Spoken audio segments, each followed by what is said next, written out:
And then I guess we'll start with the question of the day, like we always do. Okay. And this week, it's what is your favorite plant in your garden, like right now? And I'll start.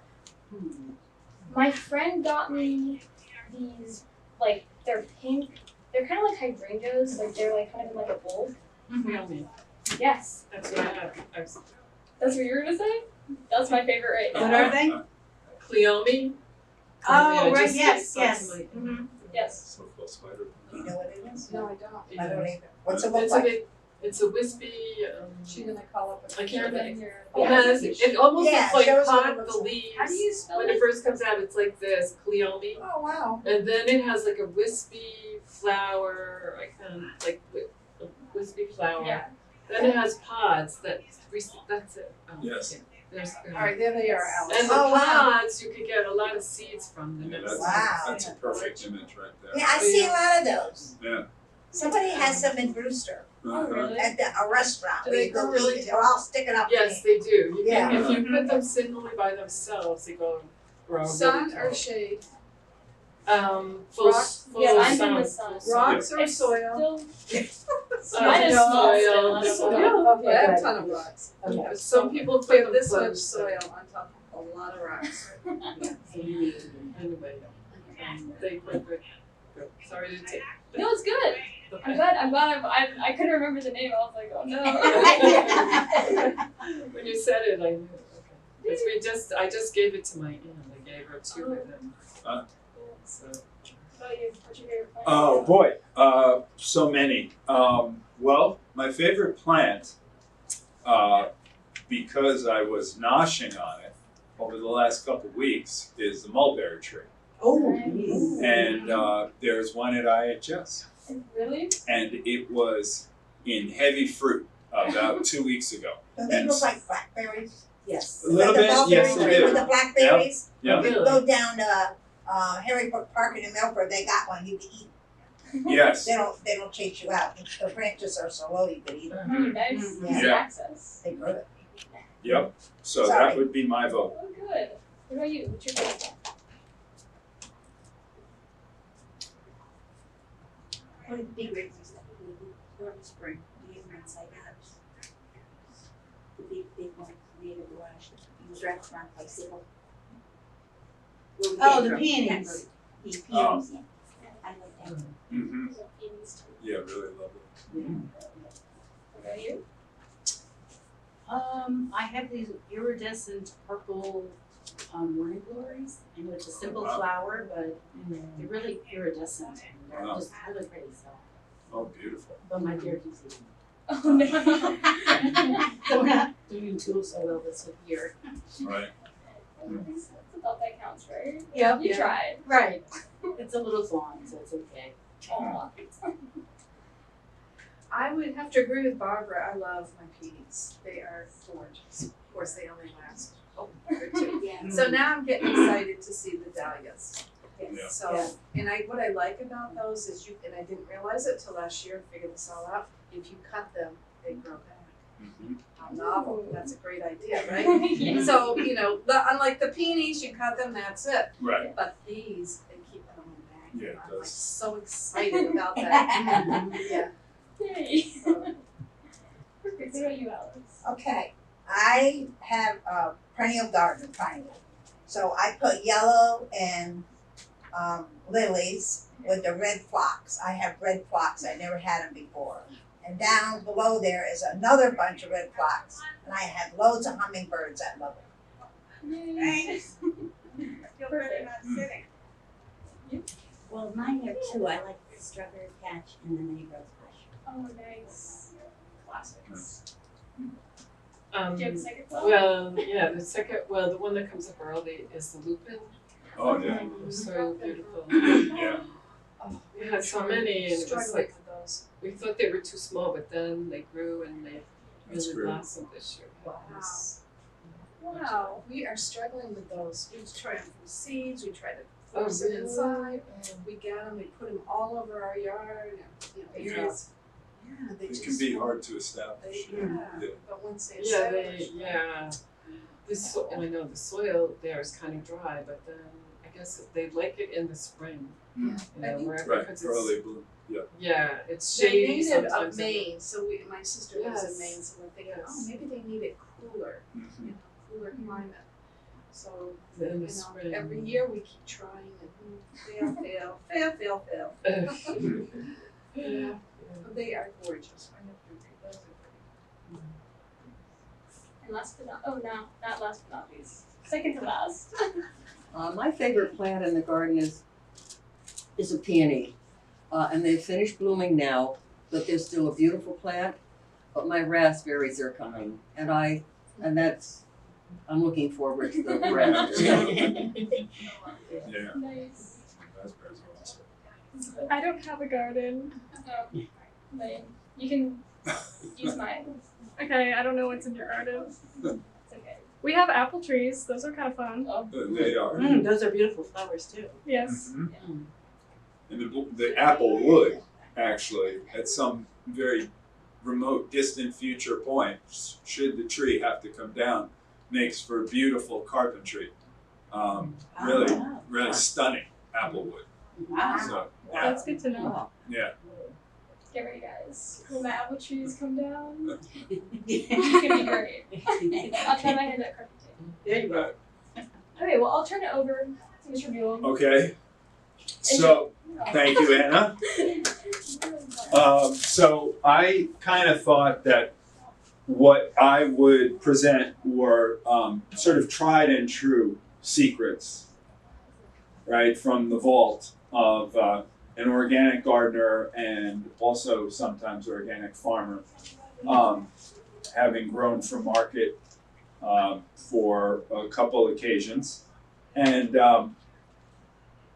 what I thought would be useful is if I talked about first a kind of all-purpose pest repelling concoction that you can make that will work against a lot of insects, will work really well against deer. Okay, and it's very simple to make. Okay, backbone ingredients for this concoction. The stinking bulb, garlic, okay, eggs, and some hot stuff, cayenne, okay. The added ingredient beside those and water is time, meaning the chronological reality of the passage of moments, time. Why? Because when these ingredients get mixed together, oh, also milk, sorry. Don't want to leave out milk's role because milk will help to kind of produce sort of a sticking aspect to the concoction. But given time, once these ingredients are all added, and of course with the, here I'll just for dramatic purposes, I'll pop one of these open, right? Because what you're gonna do is you're gonna take, I would say these are sort of smaller bulbs, so I would use maybe 3 of these, okay? And when you're processing them for this concoction, this is a little time consuming, but you're gonna take out each of the cloves. You do the crack and peel, right? And with that, maybe once you've done that, the processing is kind of minimal. Maybe you're just coming in with a knife and just, so here we've got a bowl. Okay, so maybe I'll just, I also have, I don't know what else you call it, but I couldn't find any of the peppermint or the soap. no problem. This is awesome. So thank you for getting all this, Anna. This is great. So really there are 2 varieties of these concoctions. One, which we might call the hot sauce variety, which is the ingredients that I just showed you.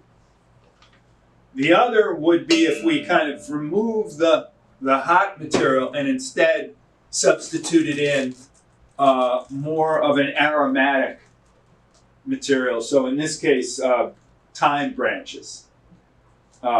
So THYME as opposed to TIME, right? So I would use, for a batch, I would use 3 cloves all crushed as I just demonstrated, right? 2 boxes chopped, okay? Several tablespoons of milk, okay? 3 eggs. And then water to come up to about a gallon's worth. And then let it sit and get really, really funky. Okay, because the rotting, fermenting process is apparently a really crucial part of the value of this concoction. Okay. Now, what you're going to want to do is, after that sat in place for a minimum of, I would say, a week to 2 weeks, right? What you're then going to want to do is you're going to want to strain that mixture. So cheesecloth or some kind of very, even a piece of window screen, right? So you'd be, pouring that off and just straining out the chunks of material. Okay? Once you do that, this is a spray bottle from a natural house cleaner, but it doesn't have to be a natural house cleaner. It's just where I shop. I think this came from Whole Foods, right? And the reason that I thought this was useful to repurpose is because it already had some cleaner that was made from aromatics, from essential oils, right? Everybody knows, by the way, that essential oils are these components of aromatic plants, mostly mints in the mint family, that have the capacity to easily become volatile, to evaporate. That's what essential oils are. It's not some kind of new age gizmo word. It's an actual component of the plant makeup. The application on this is, what I would say the critical aspect to this is to make sure that you time the application of the spray. You don't want to have your application take place before it's going to rain. Right? So obviously, because rain is going to wash a lot of it off, you're going to have less of a deterrent value. So you want to watch the weather, wait until you see you're getting a dry patch, okay, and then you go out and you spray. And you spray until you start to see dripping from the leaves, okay, and then one application should be enough. And as I would say probably more or less like on a weekly basis. Okay. It's a good question, especially if you're in an area with high deer pressure. Then you're definitely going to be at it. Maybe at least once a week, and then maybe even more. You might come out and just sort of refresh it. Sometimes what I would do is at night, after I would apply during the day, just before I went to bed at night, I just kind of baptized the garden, and just to leave things smelling really not attractive. Okay. What else about this? Can I just ask, how yes. much of the cayenne pepper do you use? Oh, yes. So I would say a couple tablespoons. Tablespoon? Yeah. Yep. An irritant, right? If we all know this from experience, okay, the edible version. All right, some other aspects about this that are important. Yes. So if you have plants that are edibles, okay, basil, tomatoes, etc., this you want to apply several days away from harvest, right? And then make sure you wash your veggies before you eat them. Okay, so those are kind of your standard rules for using this. Now, the feedback I've had from the members of our garden club is incredible. Hope, who applied this last year, I asked her, you know, what the results were, and she said that the deer didn't even come near her garden. And I can attest to this because I planted a butterfly garden that was 30 feet long by 5 feet wide.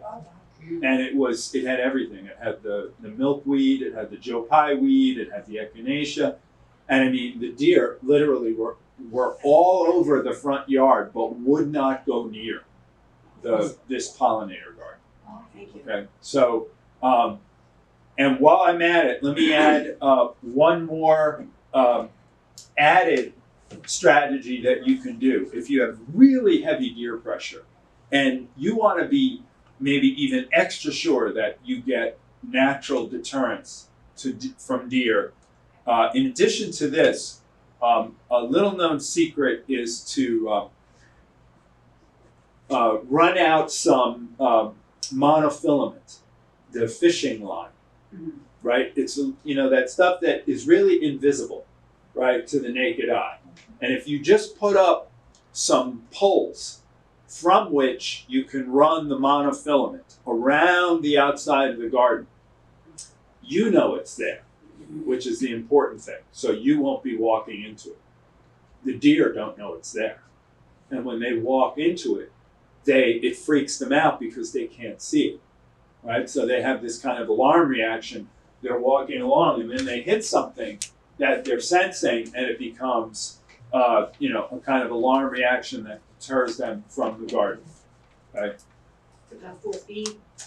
Yeah, I've run, another great question. So I've run strands, you know, strands that might be, you know, a foot off Okay. and then maybe 3 feet, okay? And then the last thing I'll add, a 3-way, if you want to have a triple threat, is nearby, have an area where you dangle some strips of white material. Oh. Okay, it can be white cotton, like old bed sheets. It can be strips of white plastic. And what happens is, as the wind starts to blow, or even as cars drive by, right, that action will start to set those strips of white into motion, and it mimics the way the deer signal to each other in an emergency situation where their tails will go up and they'll expose white to each other. So if you have all 3 of those, I mean, I'd be stunned if you have any sort of predation on the part of deer, because Does it have to be white or? it should be white, something really, really reflective to, you know, really be the mimic of that patch of their rear quarters that is white when they flip their tail. Oh, okay. Yes. Going back to your spray, Yes. does that affect the plants at all? Like, do the leaves get funky when you spray them? You know, Like if it dries on there? Good. Another great question. Not that I have been able to tell. And this is also, if you go online, you'll see all kinds of versions of these. Also, if you go to the big box stores, you'll find commercial versions of this. I think Bobex is one. Deer Off is another. Oh. I use that. That's Okay. Zero. good. Yeah. It's good. Hinder. And it's good for 7 months. You don't have to use it again. So a lot of these companies have really perfected the recipe. I mean, okay, this is going to be a tell-all, right? In a pinch, I've had to run to Home Depot when I've run out of my own and grab a bottle for $12 or $15. This to me is a lot of fun, just because I can kind of like be the mad scientist and put all kinds of things in there. So anyway, so any questions about this? Yes. Does it work for other animals like rabbits, It, squirrels? yes, it should. It should be effective for other fuzzies, for sure. Yeah. And the nice aspect, because you've got garlic in here, is this also helpful for some of your insect population. Okay. So it's kind of like it's almost like it's sort of a universal application for a lot of different purposes. And I like to have some of this brewing all the time. So and I'm sure it's great. Sounds like we have a lot of veteran gardeners here. So, I'd love to pick your brains about your strategies for what you do. I think that's a great way to learn is, that sort of cross fertilization, no pun intended. But, so it's, it's something I like to have a big, actually it's about this volume. I have a big plastic jug that I think originally contained kitty litter, and it's got a nice screw on top. So I keep that thing fermenting, at the bottom of my garden shelves. So How long, once you spray the plants, how long does the scent it seems to, Because our backside, it's the kitchen, and we have a back hill where the garden is. yeah. So, is it gonna, the breeze wafts into the house with the smell of Possibly. Okay. Some. We use Milorganite to keep the deer away, and that seems to work really well, but if I apply too much, then it's. Yeah. Yeah. Yeah, so, the Milorganite. but Yeah, I'm definitely gonna try this. and of course I'm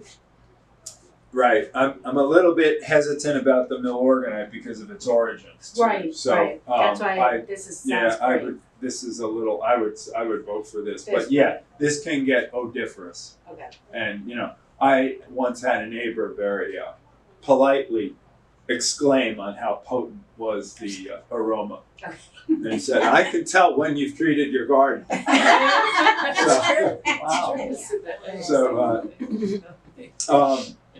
Same with like the chickens. So maybe I'll move off of this, okay, and I'm going to focus just on what's in front of me rather than the printed material because it gives me a little bit of a holiday from what I do mostly at school, which Anna can attest to. By the way, every teacher should be as fortunate to have students like these students, okay? I'm just saying, so I'm lucky that way. Okay, so let's talk about providing nutrition for your plants. Rule number 1, beginning of every season, get your garden soil tested. Go to Cooperative Extension, right? Cooperative Extension, which is that national service that was created by the Soil Conservation Agency, and during the Dust Bowl, it's now been updated. It's now called the Natural Resources Conservation Service, NRCS. And what it did is it created cooperative extension offices throughout the nation. I know UConn is a university system that receives some of this funding. I know they do soil testing, right? So what you want to do is you want to get a garden soil test that will give you your baseline levels of nutrients that are present in the soil. Okay, so this way you know what you're starting with, and usually these tests will also give you recommendations for specific adjustments to your soil. Like, for example, let's say your pH, which is how acid or alkaline something is, right? If your pH is off, no matter what the nutrients are in the soil, because the pH is off, those nutrients may not be available to your plants. So what a good soil test will do, is even the ones from Cooperative Extension and UConn, is they'll tell you what to apply to your soil to adjust the pH. And it's usually lime. Setting that aside, okay, the 2 rules of thumb that I always swear by when I grow is if I'm going to fertilize, and I almost invariably I fertilize, right? Also at the rate maybe of once a week, is I use 2 strategies. I use a strategy of foliar feeding, foliar meaning for the foliage, for the leaves, right? And that's a spray on, okay? And what I'm doing is I'm using a combination of fish waste and seaweed. Okay, so what I do is you have to take these and you have to do a liquid mix. So it might be in an old gallon water jug, right? And it's going to be what's the rate? I think it's it's a tablespoon of each, right? I get these at Agway or any of the garden stores. They're different brands, right? So you do a tablespoon of each in a empty gallon container, and then add the rest, obviously, with water. And once again, our friendly repurposed spray bottle, right, becomes your applicator of that material. I like to use this strategy early on when I have my starts, okay, because it's quick. Foliar feeding, when you spray on this combo of the fish waste and the seaweed, gets taken up very quickly by the plant. Especially gets taken up by the underside of the leaf surface, where there are these little openings called stomata, these tiny little openings in the underside of the leaf surface. So the plant gets to use these nutrients very quickly. Right, so it's kind of like, bam, you get a kickstart. Okay, it's also a quick way to, and so specifically, what do each of these have? Well, okay, so this is going to be. How many of you guys have heard of the phrase NPK? Okay, so NPK. Here's the academic component of the class. So the NPK. Nitrogen, phosphorus, and potassium. And you talk to anybody who's gone to ag school, and all they're about is going to be about N, P, and K. Nitrogen, phosphorus, and potassium. And these are so-called macronutrients. Why are they called macro? Macro for large. Because the plant needs those three nutrients in large amounts. A large amount of nitrogen, large amount of phosphorus, large amount of potassium. Now, there are all kinds of other nutrients as well that the plant needs. Needs calcium, needs magnesium, needs boron, all these other nutrients, but those are not needed at the high level that N, P, and K are needed at. So, usually when you go into a garden center and you're looking at fertilizers or you're looking at things to give your plants, usually the product that you're going to look at is going to be evaluated for its level of N, P, and K. Right? And you get to wink to your friends because now you know that it's either nitrogen, phosphorus, or potassium, and that those are the three macronutrients. There are all those other nutrients that are also important, but these are the ones that are needed in major amounts. So the fish waste for this foliar feeding recipe supplies nitrogen. Okay? Nitrogen, the importance of nitrogen is broad scale. Nitrogen is used in just about every part of the plant. The leaves, stem, the roots. Critically, nitrogen is used to form proteins. Also in our bodies, nitrogen is used to form proteins. So in regard to plants, a critical substance that requires nitrogen is a pigment that gives plant its green color called chlorophyll. So that's what your fish waste has. Seaweed is going to have the two others, the potassium and phosphorus, and also has these growth compounds that are these natural hormone-like substances that help stimulate plant growth.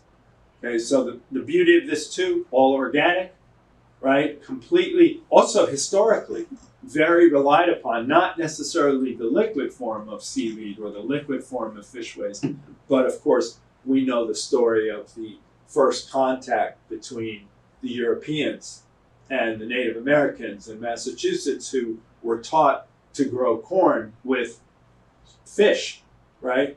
And so that there's a really good lesson there. Okay, the seaweed, the use of seaweed is a historical practice by the Portuguese, and also by a lot of the farmers in Ireland and the United Kingdom. So how do I apply this? Okay, so once again, tablespoon of each, right, into your gallon of water, right, and then I pour some of that into here, okay, and how I apply this, same strategy, I'm applying this until the leaves start to drip, and I also make a deliberate attempt to come and shoot underneath the leaves, okay. I just applied some to the planter boxes outside Immaculate, which have our plants that are in bloom now. So it's a fun project over there. Okay, so the takeaway: quick boost, cheap. Once a week, you're done. Right? Okay, strategy 2, fertilizer choice 2. Would be some kind of dry material that is not going to have the kickstart effect quite as fast as a foliar feeding fertilizer would be, but is going to be long and steady, right? And so one of my favorites is our worm castings, which is the fancy name for worm poop. Okay, and this is big business now across the United States, right? I actually bought this bag. I bought it just really for the purpose of the class. But so worm poop in worm biology is pretty amazing, right? Because when worms eat, when they ingest material, they take in not just plant material, but they take in different aspects of the makeup of soil. They'll take in particles of soil and plants together, and it gets all ground up in their digestive tracts. And as that's happening, they're also bacteria present in their intestines that get mixed into this kind of digestive slime that's passing through their intestine. So that when it passes through them, they've taken organic material, plant material, clumped together with soil particles, enriched with bacteria. And this is like high octane. Okay, so the way I use this, and I'm going to tell you how you can get this in your garden without even having to buy it in a second. Okay. But the way I use this is I take maybe a tablespoon, I'll pick a clump, and I'll just spread it around the base of the plant, and then you're good to go. Because when it rains, the water will carry some of those nutrients right down to the plant. This is slower acting because the foliar feeding is immediately available. Right? This is going to be something that's in the mix for weeks to come. We call that black wool. Yes, exactly. Okay. Our compost pile. Exactly. Black wool. Yes, Exactly. that's what my husband said. Yeah. Worm Yes, poop. Yes. That's that's right. And on that note, thank you for saying that. That was an excellent contribution. Worm poop is considered a kind of compost. You will find worm poop in compost. Okay? And compost, which I have here, which is, I just pulled out of the IHS compost pile, which Anna was instrumental in creating, okay, her environmental studies class. And this is, okay, as far as all of these strategies, they're all excellent, right? But the number one strategy is compost. Because it has all the nutrients that you need for your plants, in nice balanced fashion. Okay, but it's got to be true compost. It can't be, let's say, manure that hasn't undergone the breakdown process. Because composting really refers to the breakdown of organic materials, right? And if it's a true compost, it's going to mean that all the nutrients are going to be available in stable form that the plants can use, and is going to really also improve the tilth, meaning the sort of soil feel, the quality of your soil, right? If anybody wants, the bag's available to come up and evaluate later. But so those are just some quick strategies that I would definitely recommend. You just have to be a good observer about what works, and share good information with your compatriots. So does anybody have any questions about anything that I've talked about so far? Maybe if there's time left at the end, maybe, and I have a gallon jug in the truck, we could put together a brew that we leave here for the gardeners, and then they can have at it. Okay. Colleen's got good compost. Okay. I do, because my flowers got greener, I use them. Right. That's good. Right. Yeah, she gave me some flowers. We have a lot of worm poop, so that's. Right. So, okay, how do you get worm poop in your garden without going to Whole Foods to buy a bag? And the way you get it is you garden with a mulch layer on your garden. Okay? Why? Because when you're gardening with a mulch layer, that supplies a cover to the soil. And there's a key rule in gardening and farming and really environmental science, which is that bare soil is close to being dead soil, right? So soil is a living thing, right? It's not just dirt, okay? It's got a healthy soil has, dozens, hundreds of different kinds of bacteria and protozoa, all kinds of microbes that are living there.